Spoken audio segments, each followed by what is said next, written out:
Il a été changé en boule de merdasse.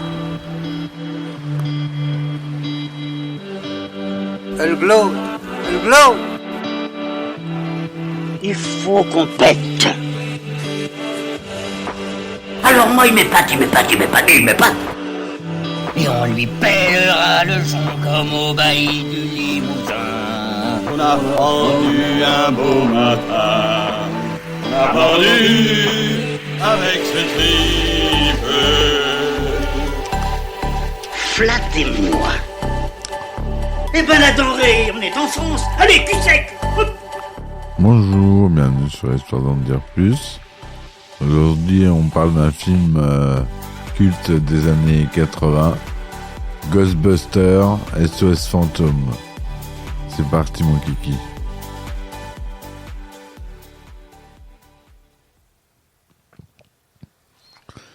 Alors, Ghostbusters ou SOS Fantôme en français, c'est un film américain réalisé par Ivan Reitman et sorti en 1984.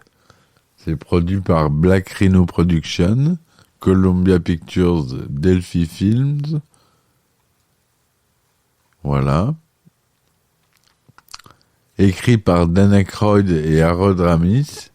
Le film met en vedette Bill Murray, Dan Aykroyd et Harold Ramis dans les rôles de Peter Venkman, Ray Stantz et Egan Spengler, trois scientifiques new-yorkais excentriques qui lancent à New York une entreprise de parapsychologie nommée Ghostbusters. L'actrice Sigourney Weaver incarne Dana Barrett, une femme aux prises avec des phénomènes paranormaux, alors que Rick Moranis incarne Louis Tully, son voisin de palier gaffeur. Dan Aykroyd conçoit initialement Ghostbusters comme un projet pour lui-même et son collègue John Belushi du Saturday Night Live, avec les protagonistes voyageant au départ à travers le temps et l'espace. Mais John Belushi meurt entre-temps en 1982, ce qui amène Aykroyd et Ramis à réécrire le scénario. L'autre raison du changement fut qu'Ivan Reitman avait estimé que la vision initiale d'Aykroyd de ce film était financièrement irréaliste. SOS Fantôme sort aux États-Unis le 8 juin 1984 et il reçoit des critiques positives et rapporte 242 millions de dollars aux États-Unis et plus de 295 millions de dollars dans le reste du monde, ce qui en fait le film humoristique le plus rentable de l'année 84. Lors des Oscars 85, le film est nommé pour le prix des meilleurs effets visuels et de la meilleure chanson originale pour la chanson thème Ghostbusters que vous connaissez tous. Le film est classé par l'American Film Institute au 28e rang de sa liste 100 ans sans rire des meilleures comédies. En 2015, les bibliothèques du Congrès l'inscrit au National Film Registry. Le succès du film a lancé une franchise qui comprend 2 suites. Pour moi, la seule vraie suite est SOS Fantôme 2 en 89. Ensuite, il y a eu SOS Fantôme l'héritage en 2021. 2 séries télévisées animées, SOS Fantôme et Extreme Ghostbusters. Des jeux vidéo et un reboot avec des personnages principaux féminins en 2016. SOS Fantôme l'héritage, je ne l'ai pas vu. C'est réalisé par le fils d'Ivan Reitman. C'est Jason Reitman. À voir. Faut voir ce que ça donne. Les docteurs Peter Venkman, Raymond Ray Stantz et Egan Spengler, 3 chercheurs de l'Université de Columbia de New York, sont spécialisés en parapsychologie. Accusés de mener des recherches farfelues, ils sont finalement radiés de leur poste par le doyen de l'université. Le trio décide alors d'ouvrir une société d'investigation paranormale qui nomme SOS Fantôme, Ghostbusters en VO. Engageant leur dernier denier dans cette activité, ils achètent une ancienne caserne de pompiers new-yorkaise à l'abandon qu'ils rénovent et modifient. Peu après, le trio part chercher les phénomènes paranormaux partout dans la ville au volant de leur ectomobile, Ecto-One, une Cadillac blanche décorée au motif de leur société. Profitant du regain d'apparitions ectoplasmiques qui assaillent soudainement la ville de New York, les trois compères sont bientôt débordés au cours de leur activité de chasseurs de fantômes et deviennent des vedettes locales quand leurs interventions sont relayées dans les autres médias. Cependant, ils attirent également l'attention des autorités, en particulier celle de Walter Peck, un membre de la Commission de protection de l'environnement, l'EPA, qui les prend en grippe et qui tente de mettre des bâtons dans leurs roues. Dans le même temps, Dana Barrett, une violoncelliste new-yorkaise, découvre que des événements paranormaux se produisent dans son appartement à Central Park. Affolée, elle demande à l'aide à la société Ghostbusters, ayant vu la télévision à la publicité de leur entreprise. Le docteur Peter Venkman, attiré par cette jeune et séduisante célibataire, se charge de son affaire tout en essayant de la faire succomber à son charme. Rejoint par un quatrième membre, Winston Zedmore, les Ghostbusters deviennent bientôt le seul espoir de la ville quand surgit la menace de Gozer, un dieu sumérien malveillant. Celui-ci tente d'entrer dans l'immeuble dans notre monde grâce à un portail dimensionnel, au sommet d'un immeuble new-yorkais, le même immeuble où habite Dana et dans son voisin de palier le comptable Louis Tully, Eric Moranis, bâti sur les plans d'un architecte fidèle de Gozer. Voilà pour le résumé. Donc on a dit que c'était réalisé par Ivan Reitman. Au scénario, on a Dan Aykroyd, Harold Ramis. Aux effets spéciaux, on a le célèbre Richard Edlund, un grand. On a Steve Johnson au maquillage SFX. On a un budget confortable de 30 millions de dollars. C'est la société de distribution Columbia Pictures qui s'en occupera. C'est un format Metrocolor couleur 35 mm Panavision 2/35e, son Dolby Stereo. La durée elle est de 105 minutes.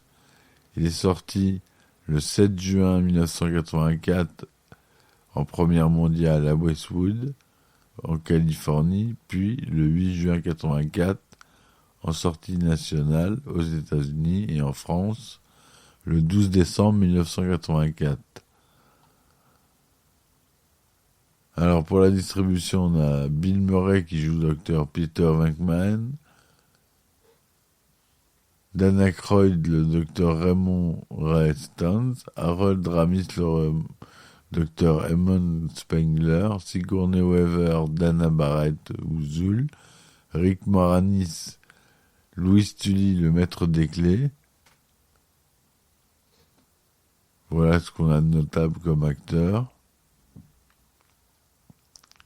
L'origine du film est basée sur une idée originale de l'acteur Dan Aykroyd.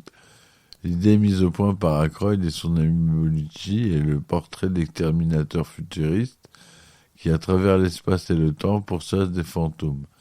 La mort de Bellucci en 82 altère les plans et Bill Murray est engagé pour remplacer Bellucci.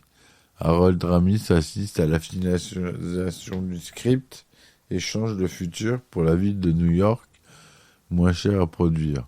Le concept est né, de jeunes scientifiques lancent une entreprise vouée à chasser des fantômes en tant que service facturé. Le titre devait être Ghost Breakers, mais il a été changé peu avant la sortie pour Ghostbusters. John Bellucci devait jouer dans le film et il meurt en mars 82. Le rôle de Winston Zedmore fut à l'origine proposé à Eddie Murphy, mais ce dernier refusa pour faire le flic de Beverly Hills.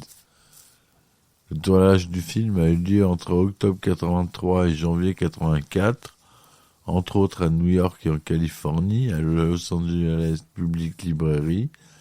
La plupart des scènes dans New York ont été tournées sans autorisation. La caserne de pompiers new-yorkaise, la Firehouse Hook and Ladder Company 8, dont l'aspect extérieur a été utilisé pour figurer le siège de la société Ghostbusters, est située à l'angle de Northmore Street et Varick Street dans le quartier de Tribeca, dans l'arrondissement de Manhattan. Lorsque le héros capture l'enzyme glouton dans le hall d'entrée de l'hôtel Sedgwick, qui fait penser à celui du Waldorf Astoria, ce hall est en réalité celui de l'hôtel Biltmore de Los Angeles, dont le hall est plus élégant et plus spacieux.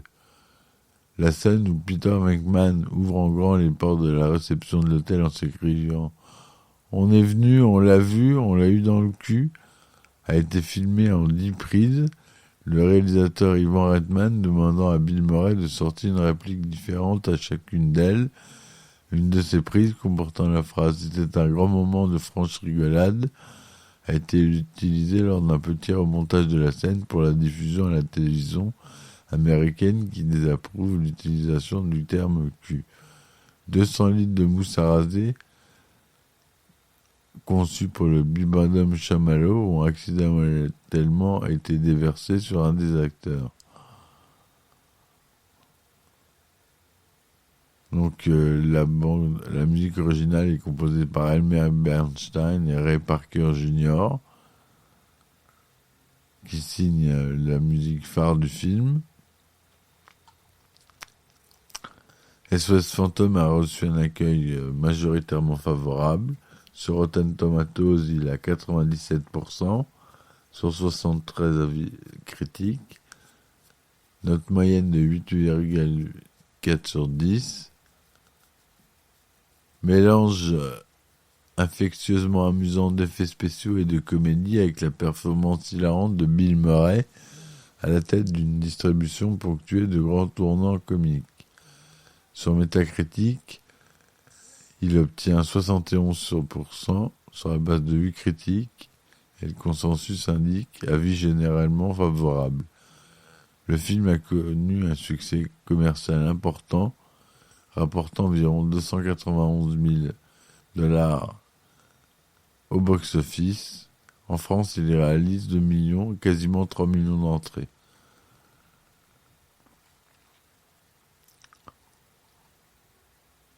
En 1989 sort le film SOS Fantôme 2, toujours mis en scène par Ivan Reitman. En 2008, dans le scénario d'un troisième opus, les héros ont l'intention de prendre leur retraite et forment leurs jeunes recrues masculines et féminines. Le projet, portant le nom de Hellbent, a d'abord été annulé pour faire place à un jeu vidéo. En 2014, le décès de Harold Ramis provoque une interruption, puis finalement un remaniement du projet. Sony Pictures Entertainment annonce que ce troisième film sera porté par un casting féminin avec Paul Feig comme réalisateur. Ce troisième film, intitulé SOS Fantôme avec un S, sort en 2016. Par ailleurs, en mars 2015, il est annoncé qu'un autre film avec Channing Tatum et Chris Pratt serait en préparation en janvier 2019. Il est annoncé que Jason Reitman, le fils du réalisateur Ivan Reitman, réalisera un nouveau film SOS Fantôme, sortie prononcée pour 2021. Il signe le scénario avec Jill Kennan. Il s'agit d'un film lié aux 2 premiers volets de la franchise, avec une équipe principale composée d'adolescents. Pour garder le projet secret, Jason Reitman utilise le titre de Rust City durant le développement et la pré-production du projet. Une vidéo teaser est également dévoilée en janvier 2019, dans la foulée de l'annonce surprise du film SOS Fantôme l'héritage, sorti le 1er décembre 2021 en France. Voilà, donc il y a eu des séries d'animation télévisées. En 86 et jusqu'à 92 SOS Fantôme. Et en 97, Extreme Ghostbusters. Il y a eu des romans, les jeux vidéo 1 en 84, Ghostbusters 2 en 90, New Ghostbusters 2 toujours en 90. Il y a plusieurs jeux qui sortent sur Commodore Amiga, Atari ST, Game Boy, Sega Mega Drive, NES. SOS Fantôme, le jeu vidéo en 2009, SOS Fantôme Ghostbusters Sanctum of Slime en 2011, suite du film. Il y a un jeu de rôle qui est sorti, et jeu de société. L'acteur Dan Aykroyd, qui dans le rôle joue le docteur Raymond Restens, a un petit rôle dans le film Casper, où il se déclare impuissant face aux fantômes présents dans le manoir. Qu'est-ce qu'on appelle quelqu'un d'autre? Dans le film Soyez sympa, rembobiné de Michel Gondry, les personnages principaux du film, les employés du vidéoclub, réalisent des films suédés prétendument venus de Suède et rejugent notamment des scènes de SOS Fantôme. Lors de la performance finale, Egon Spengler demande à ses compagnons d'inverser la polarité du flux de neutrons, reprenant ainsi des phrases emblématiques de la série britannique Doctor Who. Dans la série How I Met Your Mother, alors que Marshall attend un signe de la part de l'univers, il voit une ambulance Cadillac, une caserne de pompiers, à vendre un signe interdit et rencontre Ernie Hudson, Wizard Zenmore dans le film. Marshall demande à Hudson la permission d'emprunter son téléphone. Ce dernier lui demandant « Who you gonna call ?» qui vas-tu appeler, en référence au gimmick du film. Dans la série 2 de la série Stranger Things, les enfants sont déguisés en Ghostbusters pour Halloween. Dans l'épisode 5 de la saison 1 de Rick et Morty, Morty active un piège de fantômes en référence au film. Dans un épisode de la web-série Epic Rap Battle of History, l'équipe des Ghostbusters affronte celle des Mythbusters dans un battle de rap. Dans le film, Egon Spengler cite des événements de Tunguska qui ont réellement eu lieu. Voilà ce que je voulais dire sur SOS Fantôme, le film d'Ivan Reitman. J'espère que cette chronique vous aura plu. N'hésitez pas à laisser des commentaires, à laisser des likes, ça fait toujours plaisir. Je vous dis à bientôt pour une prochaine chronique et merci. Ciao, ciao. Il a été changé en boule de merdasse. Elle glow. Elle glow. Il faut qu'on pète. Alors moi, il m'épate. Et on lui pèlera le son comme au bailli du Limousin. On a pendu un beau matin, on a pendu avec ce tripe. Flattez-moi. Eh ben la denrée, on est en France. Allez, cul sec. Hop.